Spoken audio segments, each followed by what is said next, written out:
말씀을 봉독하기에 앞서서 교회 소식을 전달드립니다. 김문숙 A 집사님의 모친이신 원공선 명예권사님의 천국 환송 예배가 오늘 다보스 병원에서 6시 30분에 진행될 예정입니다. 함께 동참하길 원하시는 분은 6시까지 교회 정문 앞 스타렉스에 탑승해 주시기를 바라겠습니다. 그리고 오늘 오전 6시 30분 일본 성지순례팀의 일정이 본격적으로 시작됩니다. 인솔하시는 우리 담임 목사님과 전전능 목사님 위해서 기도해 주시기 바라고, 33명의 순례자들이 아무런 사고 없이 은혜의 시간 만끽할 수 있도록 기도해 주시기를 부탁드리겠습니다. 오늘 우리들에게 주시는 하나님의 말씀 보도록 하겠습니다. 하나님의 말씀은 누가복음 24장 13절부터 35절까지의 말씀입니다. 신약 140페이지에 있는 누가복음 24장 13절부터 35절까지의 말씀. 우리 이 말씀을 한 목소리로 합독하도록 하겠습니다. 시작. 그날에 그들 중 둘이 예루살렘에서 25리 되는 엠마오라 하는 마을로 가면서 이 모든 된 일을 서로 이야기하더라. 그들이 서로 이야기하며 문의할 때에 예수께서 가까이 이르러 그들과 동행하시나 그들의 눈이 가리어져서 그인 줄 알아보지 못하거늘 예수께서 이르시되 너희가 길 가면서 서로 주고받고 하는 이야기가 무엇이냐 하시니 두 사람이 슬픈 빛을 띠고 머물러 서더라. 그 한 사람인 글로바라 하는 자가 대답하여 이르되 당신이 예루살렘에 체류하면서도 요즘 거기서 된 일을 혼자만 알지 못하느냐. 이르시되 무슨 일이냐. 이르되 나사렛 예수의 일이니 그는 하나님과 모든 백성 앞에서 말과 일에 능하신 선지자이거늘 우리 대제사장들과 관리들이 사형 판결에 넘겨주어 십자가에 못 박았느니라. 우리는 이 사람이 이스라엘을 속량할 자라고 바랐노라. 이뿐 아니라 이 일이 일어난 지가 사흘째요. 또한 우리 중에 어떤 여자들이 우리로 놀라게 하였으니 이는 그들이 새벽에 무덤에 갔다가 그의 시체는 보지 못하고 와서 그가 살아나셨다 하는 천사들의 나타남을 보았다 함이라. 또 우리와 함께한 자 중에 두어 사람이 무덤에 가 과연 여자들이 말한 바와 같음을 보았으나 예수는 보지 못하였느니라 하거늘 이르시되 미련하고 선지자들이 말한 모든 것을 마음에 더디 믿는 자들이여 그리스도가 이런 고난을 받고 자기의 영광에 들어가야 할 것이 아니냐 하시고 이에 모세와 모든 선지자의 글로 시작하여 모든 성경에 쓴 바 자기에 관한 것을 자세히 설명하시니라. 그들이 가는 마을에 가까이 가매 예수는 더 가려 하는 것 같이 하시니 그들이 강권하여 이르되 우리와 함께 유하사나이다. 때가 저물어 가고 날이 이미 기울었나이다 하니 이에 그들과 함께 유하로 들어가시니라. 그들과 함께 음식 잡수실 때에 떡을 가지사 축사하시고 떼어 그들에게 주시니 그들의 눈이 밝아져 그인 줄 알아보더니 예수는 그들에게 보이지 아니하시는지라.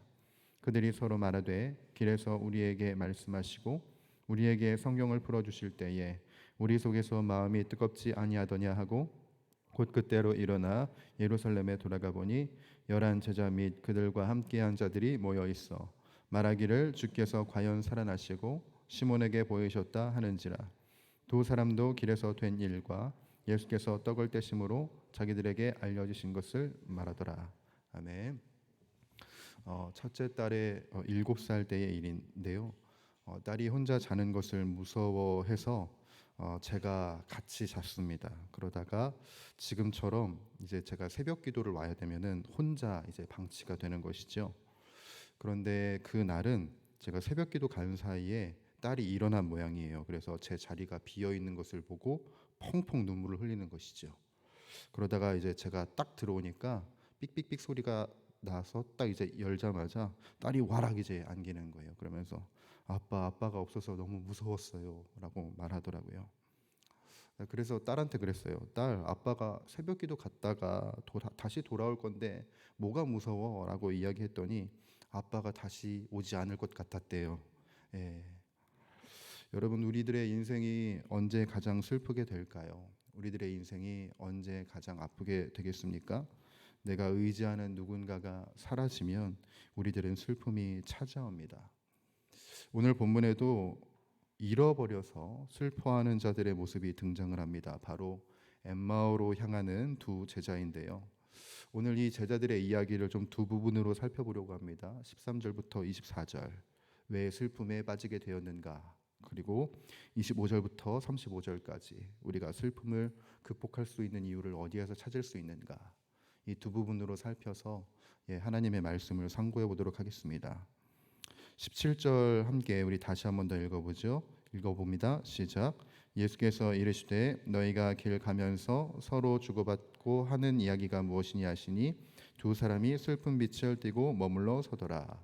아멘. 앞서 말씀드렸던 것처럼 지금 두 제자가 슬픈 빛을 띠고 서 있습니다. 그 이유는 주님을 잃어버렸다고 생각했기 때문이죠. 자, 그런데 여러분 오늘 말씀을 읽어보셔서 아시겠지만 실제로 지금 주님은 어디 계시죠? 어디 계세요? 딴 데 계세요? 그들 곁에 계십니다. 그들 곁에 지금 함께 동행하고 계심에도 불구하고 제자들은 주님을 잃어버렸다고 착각하고 슬픔에 빠지고 있는 거예요.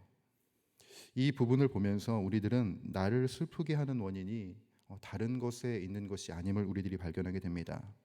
우리들이 왜 슬프게 되냐? 주님의 말씀이 아니라 나만의 생각에 꽂히면 내가 슬프게 되는 법입니다. 여러분 15절 보시죠. 그들이 서로 이야기하며 문의할 때에라고 합니다. 문의할 때에. 원어로 보게 되면은 논의하다라는 의미를 갖고 있는데요. 지금 서로 그 3일 전부터 일어난 일들에 대해서 뭔가 이야기를 하고 있는 겁니다. 그런데 뭔가 제대로 된 방향성이 잡히지 않고 그냥 토론만 하고 있는 거예요. 주님의 말씀이 아니라 주님께서 생전에 해오셨던 그 약속이 아니라 자신이 옳은 대로 생각하고 말하니까 지금 문제가 벌어지고 있다는 겁니다. 분명히 보여야 할 것이 보이지 않는 거예요. 자기만의 생각에 몰두하니 내 옆에 지금 누가 와 계시는지 전혀 알지 못하는 상태가 되어버린 것이죠. 여러분 주님의 말씀이 아니라 나만의 생각에 사로잡힌 나눔과 대화는요 결코 선한 것이 나올 수가 없습니다. 도리어 우리들의 눈을 가리어서 주님의 주 되심을 보지 못하게 하죠. 주님이 어떤 분이신지, 내 곁에 계신 주님이 어떤 분이신지 전혀 알지 못하게 합니다.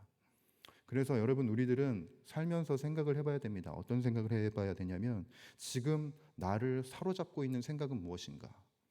지금 내가 인생을 살아가면서 나는 어떤 생각에 함몰되어 있는가?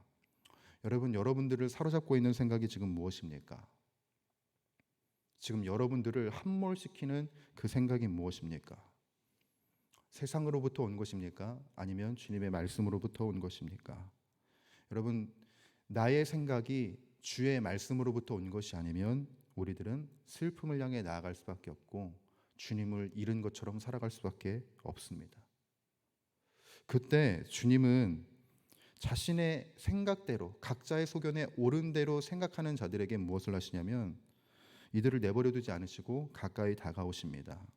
슬픔 가운데 있는 그리고 자신의 생각에 골몰하고 있는 그 제자를 방치하지 않으시고 함께 하시면서 알려주시죠.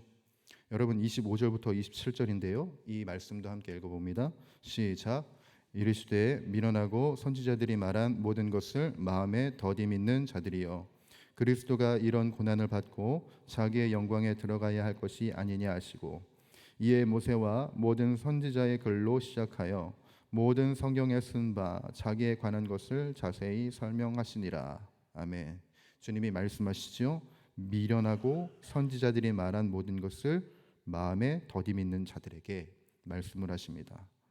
여기에서 미련하다라는 말은 생각하지 않다, 이해하지 않고 있다라는 의미를 담고 있습니다. 즉 예수님이 지금 제자들에게 이야기하시는 것은 왜 너희는 그렇게 너희만의 생각에 함몰되어 있냐, 이렇게 이해해야 하지 않냐라고 지금 말씀을 하신 거예요. 그러시면서 구약 모세 오경부터 예언서에 이르기까지 메시아에 대한 증언과 예수 그리스도에 대한 자기의 증언을 계속해서 해 나가십니다. 이것을 들은 제자들의 마음이 이제 어떻게 됩니까? 32절입니다. 한번 보시죠. 그들이 서로 말하되 길에서 우리에게 말씀하시고 우리에게 성경을 풀어주실 때에 우리 속에서 뭐가 뜨겁지 않아요? 마음이 뜨겁지 아니하더냐. 작년에 담임 목사님께서 설교하시면서 언급하신 바가 있지만 지금 뜨겁지 아니하더냐 이 말씀은요, 신약 성경 통틀어서 이 본문에 유일하게 등장하는 단어입니다. 그러니까 우리들이 주목해야 되는 것이죠. 오직 이 본문에서만 기록이 되어 있어요. 주석을 보게 되면 이렇게 되어 있습니다. 깨달음과 이해로 인해 마음이 뜨거워졌다. 즉 자신들의 잘못된 생각이 걷어지고 주님이 살아계신다는 그 소망을 마음에 다시금 품게 된 것이지요. 그 결국은 이제 어떻게 됩니까? 결국 내 곁에 계신 주님을 드디어 발견하게 되는 상태가 된 것이고, 그리고 예수님이 내 곁에 계시다는 것을 이해하면서 내 삶의 방향성도 바로 잡히는, 내가 어디로 가야 하고 어느 곳으로 가야 하고 내가 누구와 교제를 해야 하며 누구와 함께 살아야 한다는 것을 비로소 제자들은 알게 됩니다. 여러분, 오늘 본문 말씀을 통해서 우리들이 적용해야 할 바가 무엇일까요? 여러분, 분명합니다. 여러분들의 지금 사로잡혀 있는 생각들, 여러분들을 함몰시키고 몰두하게 하는 그 생각들이 과연 예수 그리스도의 말씀으로 비롯되었는지 여러분 생각해 보십시오. 만약 그렇지 않다면 여러분, 우리들은 말씀 앞에 변함없이 돌아가야 합니다. 그리고 그 말씀이 내게 무엇을 이야기하시는지, 말씀 속에서 하나님이 하나님 되심을 어떻게 증언하고 계시는지 우리들은 그 말씀 앞에 서야 됩니다. 여러분 기억하세요. 말씀은 분명 우리들이 잃었던 것을 되찾게 해줄 것입니다. 말씀으로 우리가 예수 그리스도를 찾는다면 인생도 찾고 소망도 찾게 되는 법이죠. 그래서 저는 저의 심령과 그리고 이 자리에 앉아 계시는 우리 모든 성도님들에게 이렇게 도전을 드리고 싶습니다. 우리 돈 먼저 찾지 말고 예수님을 찾읍시다. 명예 찾지 말고 예수 그리스도의 말씀을 먼저 찾읍시다. 우리가 먼저 우선순위를 세워야 할 것을 찾는다면 우리들은 인생의 소망과 화평을 다시금 되찾을 수 있게 될 것이고요. 비로소 우리들이 잃었던 나의 목표와 나의 행동과 그리고 나의 삶의 방향성을 비로소 찾게 될 것입니다. 이제 4월의 중순입니다. 여러분, 한 해가 시작된 지 벌써 많은 시간이 지났는데요. 혹시 헤매이는 분들 계십니까?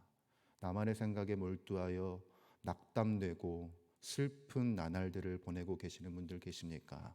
주님 앞에 돌아가십시오. 그리고 주님 말씀이 깨달아질 수 있도록 기도하십시오. 그것이 바로 우리들의 소망을 찾을 수 있는 유일한 비결입니다. 우리 사랑하는 용인영락교회 권속들이 이런 아름다운 삶을 영위하시기를 바라고요. 주님으로 인하여서 낭망하는 삶에서 부활하는 인생으로, 죽어가던 삶에서 다시 회복되어지는 인생으로 변화되어지고 온전케 되시기를 주님의 이름으로 간절히 축원합니다. 기도하겠습니다. 거룩하시고 전능하신 우리 주 하나님 아버지, 오늘도 은혜의 팔로 우리들을 덮으시고 주님의 임재 안에 우리들을 품어주시니 너무나도 감사합니다. 미련하고 더딤 있는 우리들을 향하여서 함께하시고 동행하여 주시는 주님, 그 주님의 임재 앞에 서서 이제 나의 생각이 아닌 주님의 말씀을 집중하며 사는 삶 우리들이 살아내기를 원합니다. 깨달아 아는 지혜와 지식을 더하여 주시옵고 특별히 성령의 지혜를 우리들에게 허락하여 주시사 하나님의 마음을 깊이 생각하며 하나님의 마음에 동참하며 살아가게 하여 주옵시고 뜻하신 그곳에 우리들이 늘 있도록 거룩을 살아내고 정결을 살아낼 수 있도록 하나님 인도하여 주옵소서. 삶의 모든 애환들과 아픔들 왜 없겠습니까마는 그 슬픔과 그 애환에 집중하는 것이 아니라 우리를 향한 주님의 소망의 말씀에 집중하게 하여 주옵시고 그로 인하여서 새날 새 역사를 이루시는 그 주님을 누리고 살아가는 우리 용인영락교회 모든 권속들이 다 되게 하여 주옵소서. 그렇게 일하여 주실 주님 갈망하오며 주 예수 그리스도의 이름으로 간절히 기도드립니다. 아멘. 주님 가르쳐 주신 기도 함께 드리도록 하겠습니다. 하늘에 계신 우리 아버지, 아버지의 이름을 거룩하게 하시며 아버지의 나라가 오게 하시며 아버지의 뜻이 하늘에서와 같이 땅에서도 이루어지게 하소서. 오늘 우리에게 일용할 양식을 주시고 우리가 우리에게 잘못한 사람을 용서하여 준 것 같이 우리 죄를 용서하여 주시고 우리를 시험에 빠지지 않게 하시고 악에서 구하소서. 영광이 영원히 아버지의 것입니다. 아멘. 이 시간 우리 함께 간구하며 기도할 때 주님, 우리들로 하여금 말씀을 깨달을 수 있도록 하나님의 뜻을 깨달을 수 있도록 성령으로 충만하게 하여 주옵소서. 오늘도 마땅히 기도할 바를 알게 하여 주옵시고 우리들의 인생 속에 모든 것을 합력하여 선을 이루시는 그 주님을 경험하는 우리들의 일상이 되게 하여 주옵소서. 우리 교회가 하나님의 은혜가 흘러 넘치는 살아 숨쉬는 공동체가 되길 원합니다. 지역사회를 섬기고 영혼을 소생시킬 수 있는 구원의 방주의 역할을 잘 감당하게 하여 주시옵소서. 오늘부터 시작되는 일본 성지순례 일정을 위하여서 기도합니다. 33명의 순례자들이 은혜 충만, 성령 충만하게 하여 주옵시고 특별히 인솔하시는 담임 목사님 영육간의 강건함으로 붙들어 주시사 모든 일정이 합력하여 선을 이루는 귀한 시간들이 되게 하여 주옵소서. 또 사랑하는 가정을 떠나보낸 우리 김은숙 집사님과 이용문 안수 집사님 위해서 기도하겠습니다. 그 가정을 위로하시고 주님의 평안이 충만하게 임하여 지게 하여 주옵소서. 또한 연약해져 있는 우리 환우들을 위해서 여러분들이 가지고 나오신 기도의 제목들 주님께 아뢰며 우리 간구하며 기도하며 나가도록 하겠습니다. 사랑과 은혜가 풍성하신 우리 주님, 오늘도 은혜의 해를 우리들에게 허락하시고 새날 새 역사를 우리들에게 부어주시니 감사합니다. 뜻하신 그곳에 우리들의 있기를 소원하며 주님의 영광과 주님의 존귀함에 우리들이 머무르기를 소원하며 주님께 간구하며 나아가